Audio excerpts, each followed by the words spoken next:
એક અઝીમ રાત આવી રહી છે આપણાથી નજદીક આવતા દિવસોની અંદર કે એ રાતની અઝમતને ચાહું છું કે આજે જ બયાન કરું. એ રાતે આપણે બયાન કરશું, પણ અગાઉથી બયાન કરવાનો મકસદ એ છે કે આપણું દિલ તૈયાર રહે એ રાતની ફઝીલતને મેળવવા માટે. અને એ છે 15મી શાબાનની રાત. આપણા પાંચમા ઇમામથી જ્યારે પૂછવામાં આવ્યું કે આની ફઝીલત શું છે, તો તેઓ બયાન કરે છે કે શબે કદ્ર બાદ સૌથી વધારે ફઝીલત રાખતી હોય તો એ છે 15મી શાબાનની રાત. ઇમામ ફરમાવે છે જે રીતના શબે કદ્ર રસૂલે ખુદા માટે છે, એવી જ રીતના અહેલે બેત માટે ખુદાએ 15મી શાબાનની શબ રાખી છે. અમીરુલ મુમિનીન પોતાની જિંદગીમાં 4 રાતો માટે પોતાને તૈયાર કરતા, અગાઉથી તૈયારી કરતા કે આ 4 રાતોની ફઝીલત મારે મેળવવી છે.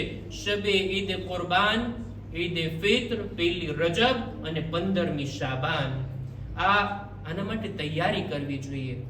આ રાતની ફઝીલતોમાં આપણા ઇમામોએ બયાન કર્યું છે કે આ રાતની અંદર જે કોઈ પણ દુઆ કરે, ઇસ્તિગફાર કરે, ખુદાએ પોતાની જાતની કસમ ખાધી છે કે કોઈ પણ ફેલાયેલા હાથને ખાલી નહીં મોકલે, સિવાય કે કોઈ ગુનાહની ચીજ માંગતો હોય. ખુદા એને અતા નહીં કરે, બાકી બધું ખુદા આ રાતની અંદર અતા કરે છે. આખી રાત ખુદા તરફથી અર્શ પર નિદા દેવામાં આવે છે કોઈ તૌબા કરનાર, ખુદા એને માફ કરવા તૈયાર છે કોઈ રોઝી તલબ કરનાર, ખુદા એના માટે રોઝીના દરવાજા ખોલવા તૈયાર છે.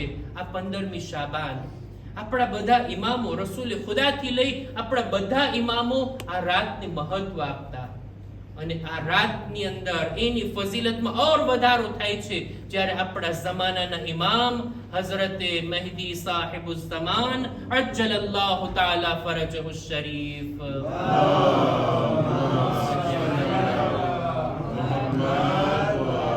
એમની વિલાદત થકી આ રાતની ફઝીલતમાં ઓર વધારો થઈ ગયો. નહીતર ઇમામની વિલાદત પહેલા પણ આ રાત બા ફઝીલત હતી અને આપણા ઇમામો આ રાતની અંદર ઇબાદતો કરતા. આ રાતના અમુક આમાલ છે કે ઇન્શાઅલ્લાહ અત્યારથી જ નિયત કરીએ કે આમાલ પૂરા થાય ત્યારે નહીં આવશું, આમાલની અંદર આપણે આવશું અને આ આમાલથી લાભ ઉઠાવશું. એવી દુઆઓ છે. એ દુઆ જો આપણે પડીએ તો જાણીએ કે ઇમામની ઝિયારત આપણે કર્યા. એ રાતમાં ઇમામે હુસૈનની ઝિયારત મુસ્તહબ છે. હદીસમાં છે જે કોઈ ચાહતું હોય 1,24,000 નબીઓ સાથે મુસાફિહા કરે તો એને જોઈએ કે 15મી શાબાનના ઇમામે હુસૈનની ઝિયારત કરે. આ રીતના ઘણી ઇબાદતો છે, ઘણા અમાલ છે, દુઆએ કુમૈલ છે કે જે આ રાતની અંદર 15મી શાબાનમાં મૌલા અલી જનાબે કુમૈલને તાલીમ ફરમાવ્યા હતા. એનાથી પણ આપણે લાભ ઉઠાવશું. 15મી શાબાન અને શબે જુમા પણ હશે. તો ઇન્શાઅલ્લાહ આ રાતથી આપણે લાભ ઉઠાવીએ, એના આમાલથી ફાયદો ઉઠાવીએ અને સાથોસાથ ઇમામની વિલાદતનું પણ જશ્ન મનાવીએ. ખુદા ઇન્શાઅલ્લાહ આ રાતની ફઝીલતો મેળવવાની આપણને બધાને નેક તૌફીક અતા કરે.